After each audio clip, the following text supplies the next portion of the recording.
नमस्कार दोस्तों, निवारो अकेडमी पे आप सभी का एक बार फिर बहुत बहुत स्वागत है।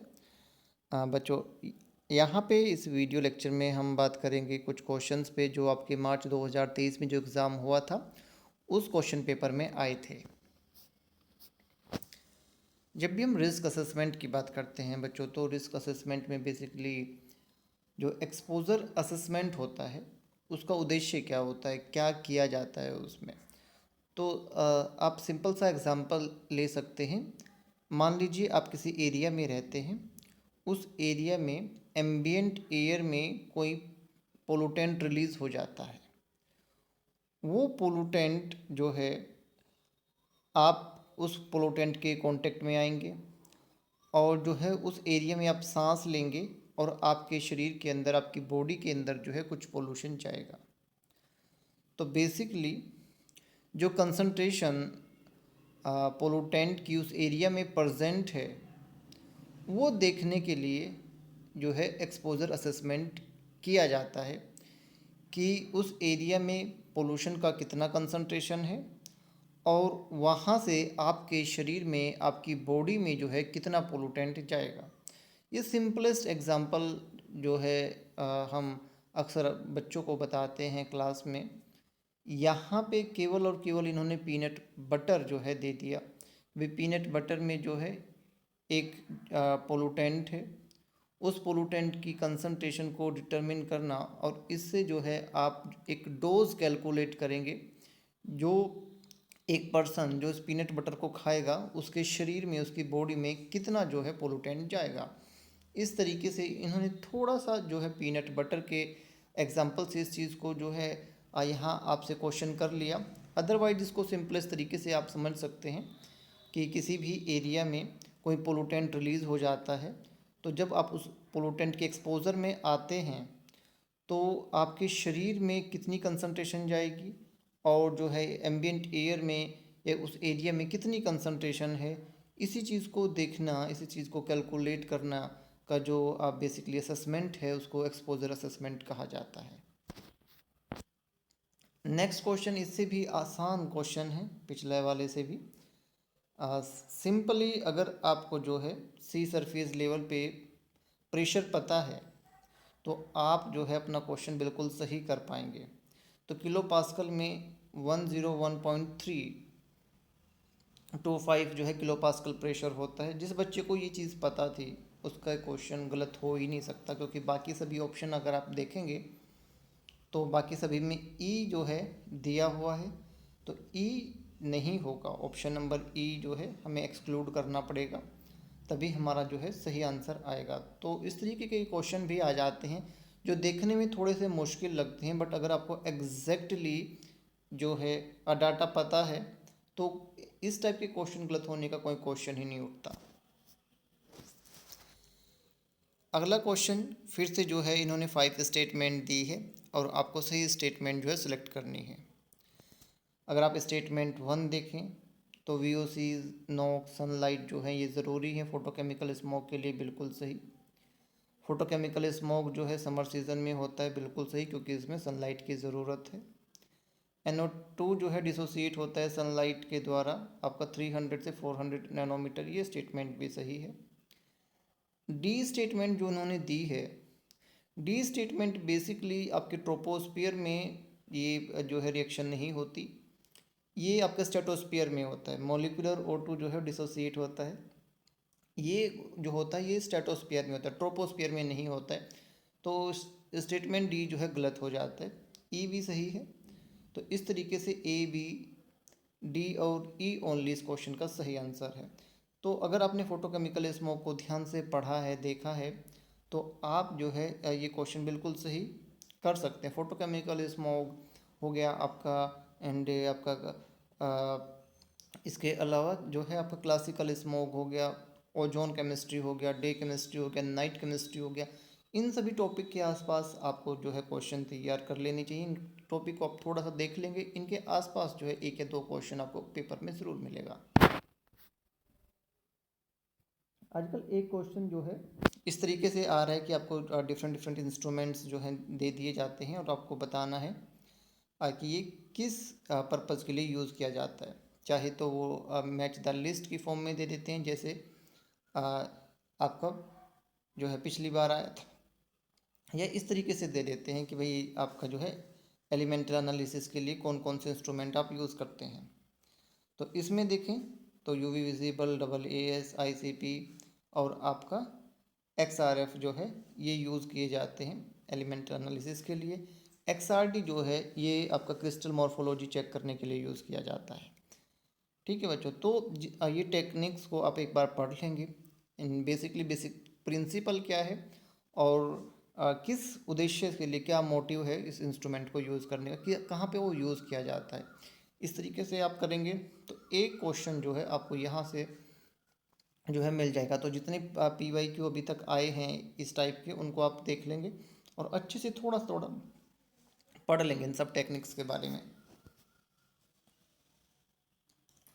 अगला क्वेश्चन जो है बेसिकली आपके वाटर पोल्यूशन में हम देखते हैं, जब डिसइंफेक्टेंट पढ़ते हैं तो वहाँ से ये रिलेटेड है।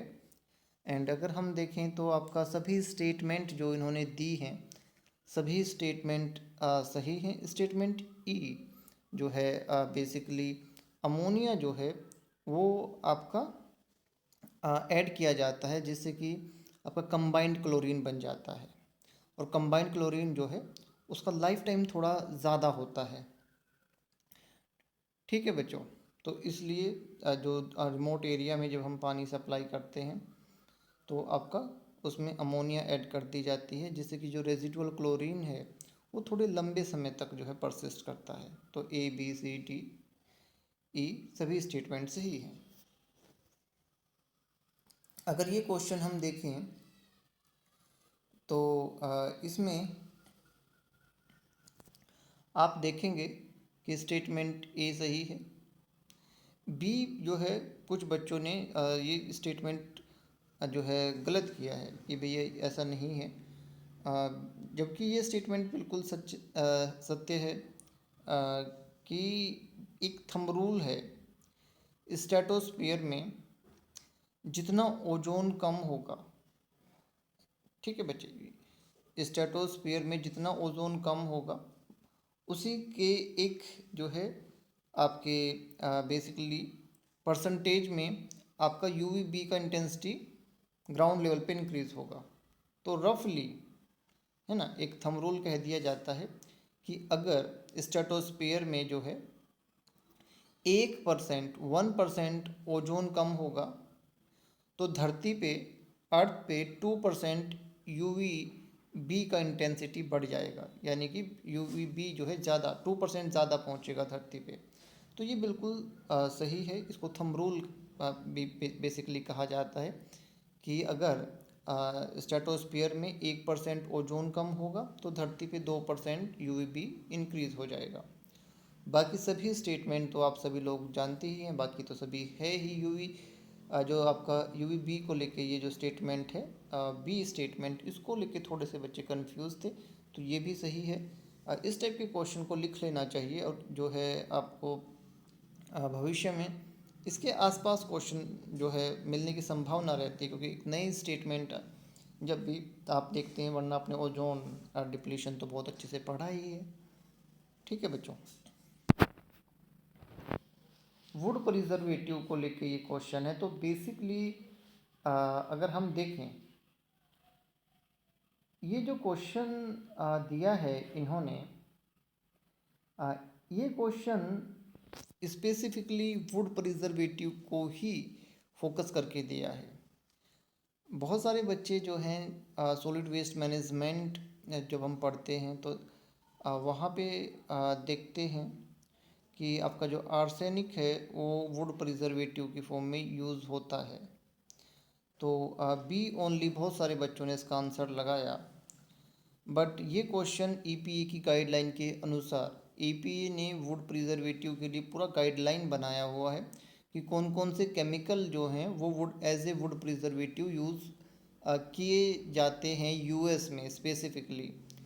तो उन्होंने पूरी लंबी चौड़ी लिस्ट दी है कि पहले कौन से वुड प्रिजर्वेटिव यूज़ होते थे, कौन से अब नहीं होते हैं, कौन सा वुड प्रिजर्वेटिव जो है आउटडोर जो होते हैं, आपके घर के बाहर जो वुड है उस पे लगाना चाहिए, घर के अंदर को लगाना चाहिए। तो बेसिकली ये इस तरीके का क्वेश्चन है, स्पेसिफिकली फोकस ही इसका वुड प्रिजर्वेटिव पे है। जब हम बात करते हैं आपके टॉक्सिसिटी इन सॉलिड वेस्ट में, तो वहाँ पे हम आर्सेनिक पढ़ते हैं बेसिकली, और यही क्वेश्चन पहले आता था, और उसी को देखते हुए बच्चों ने बी ओनली ज़्यादातर ने इसका आंसर लगाया है, बट इसका सही आंसर है आपका ए, बी एंड डी। ठीक है बच्चों, तो इस तरीके का एक दो क्वेश्चन आ जाते हैं, बहुत ज़्यादा घबराने की ज़रूरत नहीं होती है। क्वेश्चन आ गया है, आप इसको देख लेंगे, पढ़ लेंगे, इतना इनफ है, क्योंकि basically 20% question one time asked question आते ही आते हैं, हर बार वो नए क्वेश्चन होते हैं, बदल जाते हैं। अगले क्वेश्चन में अगर हम देखें, क्वेश्चन में पूछा है बायोटिक स्ट्रक्चर ऑफ जो इकोसिस्टम है characterised by the composition of biological community including all of the above. ये तो बहुत ही आसान हालांकि क्वेश्चन रहा है।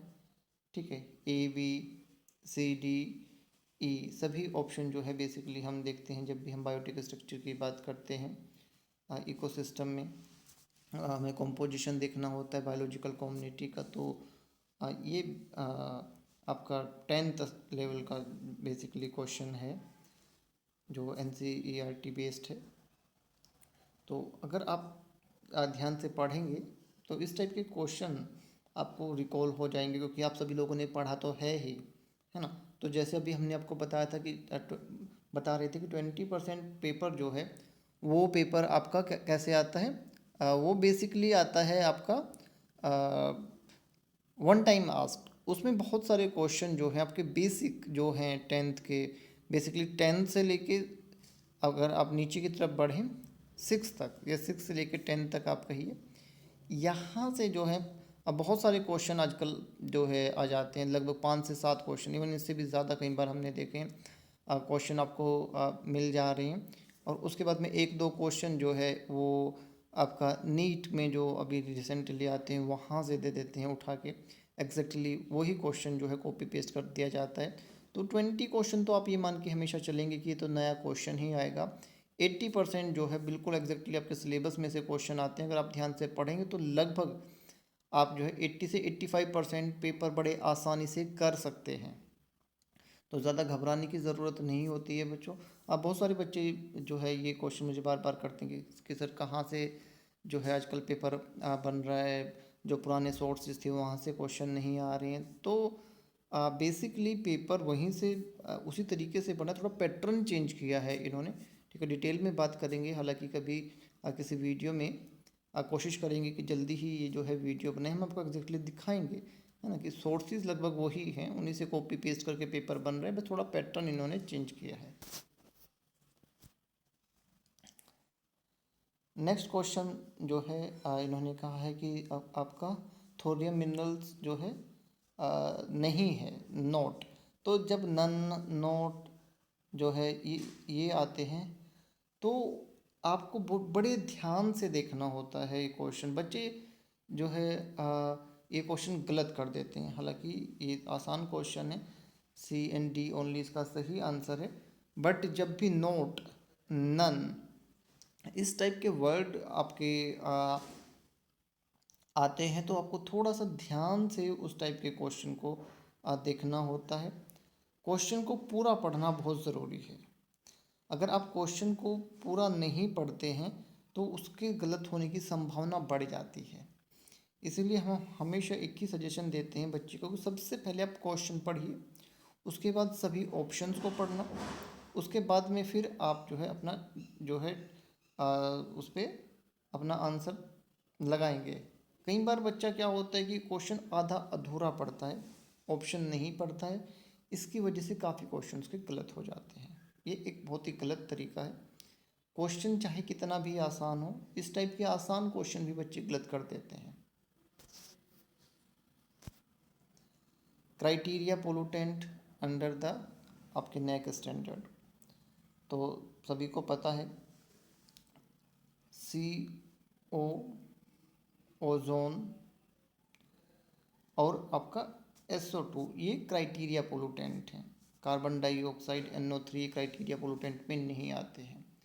क्राइटेरिया पोलूटेंट, नेक्स्ट स्टैंडर्ड, इन पे आपने देखा कि रिसेंटली बहुत क्वेश्चन आ रहे हैं, तो आपको थोड़ा सा ध्यान से इनको पढ़ लेना चाहिए। नेक्स्ट स्टैंडर्ड क्या है, क्राइटेरिया पोलूटेंट हमारे कौन से हैं, ठीक है बच्चों। आपका पोल्यूशन इंडेक्स के बारे में थोड़ा सा पढ़ लेना चाहिए। अगर आप ये सब कर लेते हैं तो एक क्वेश्चन जो है आपको इनके आसपास देखने को पेपर में ज़रूर मिलता है। अब बेसिकली पेपर का स्तर जो लेवल है थोड़ा कम इन्होंने किया है। बेसिक अंडरस्टैंडिंग पे पेपर इन्होंने बनाना स्टार्ट किया है। पहले जब CBSE पेपर बनाता था तो टेक्निकल पेपर बनाया है उसने, और हमारा जो माइंड सेट है बेसिकली टेक्निकल पेपर के लिए हो गया, क्योंकि 2015 से लेकर 2017 तक जो है CBSE ने पेपर लिए हैं। और जब हम PYQ करते हैं, देखते हैं, तो मोस्टली जो है क्वेश्चन न्यूमेरिकल बेस्ड या टेक्निकल बेस्ड मिल रहे थे। उसके बाद में धीरे धीरे एक दो पेपर जब आया NTA का वो थोड़ा टेक्निकल रहा, बट आजकल का जो ट्रेंड चल रहा है उसमें बहुत टेक्निकल पेपर नहीं बनाया जा रहा है। न्यूमेरिकल जो है वो भी बहुत ज़्यादा नहीं आ रहे हैं, केवल जो है आसान क्वेश्चन है, बट मल्टीपल क्वेश्चन टाइप जो क्वेश्चन है ये थोड़ा सा बच्चों को प्रॉब्लम क्रिएट कर रहे हैं। फिर उसके बाद में जो आपके बाद में 2 पैरा आते हैं वहाँ पे भी बच्चे जो है गलतियाँ कर रहे हैं। तो यहाँ पे हमारा बेस्ट सजेशन आपको ये रहेगा कि आपने जो है कोई भी क्वेश्चन हो, सबसे पहले क्वेश्चन को ध्यान से पढ़ना है। और ध्यान से पढ़ने के बाद में जब आप चारों ऑप्शन, 4-5, जैसे आप इसमें 5 ऑप्शन है, इनको देखेंगे, उसके बाद में अपनी डाटा से आपने मैच करना है। फिर जो आपको बेस्ट लगता है कि भाई ये जो हम छोड़ ही नहीं सकते इन 4 ऑप्शन में से, उसको पकड़ेंगे। फिर दो दो ऑप्शन देखेंगे, फिर 3 देखेंगे, एक या दो, है ना। एक से जो है 70% और दो से लगभग 99%, 99% चांस है कि 2 ऑप्शन अगर आप सही तरीके से देख लेते हो तो आपका क्वेश्चन जो है सही हो जाएगा। ये बेस्ट तरीका है होता है इस टाइप के क्वेश्चन को करने का। ठीक है बच्चों, ये क्वेश्चन तो हम ऑलरेडी डिस्कस कर ही चुके हैं। तो हमें उम्मीद है कि अगर आप जैसे हम आपको बता रहे हैं ऐसे फॉलो करेंगे तो आपको काफ़ी मदद मिलेगी। आज ये PDF हमने आपके टेलीग्राम चैनल पे अपलोड कर दिया था, वहाँ से आप इसे डाउनलोड कर सकते हैं बच्चों। अब बहुत सारे बच्चे कह रहे हैं कि सर जो है ज़्यादा से ज़्यादा क्वेश्चन आप बताइए, इस तरीके बताइए। डेफ़िनेटली हमारी कोशिश भी यही रहती है कि ज़्यादा से ज़्यादा आपको तरीके बताएं किस तरीके से आप अच्छा स्कोर कर सकते हैं। थोड़ा सा आप भी मेहनत कीजिए। और रही बात आपका जो ये आप CPCB के और हरियाणा पोल्यूशन कंट्रोल बोर्ड के लिए बच्चे बोल रहे हैं, लगातार मैसेज कर रहे हैं कि सर आप वीडियो बनाइए जो हम बना रहे थे। बस थोड़ा सा जो है टाइम की कमी है, और तो कुछ भी नहीं। कोशिश करेंगे कि ज़्यादा से ज़्यादा उसमें भी जो है 10-15 दिन हम वीडियो बनाएं। आप को आइडिया तो हमने दे ही दिया था, फिर उसी तरीके से सिलेबस भी आपका आ गया है ना। तो उसके अनुसार आप पढ़ते रहिए। हम पूरी पूरी कोशिश करेंगे, ज़्यादा से ज़्यादा वीडियो बनाएंगे बच्चों। God bless you.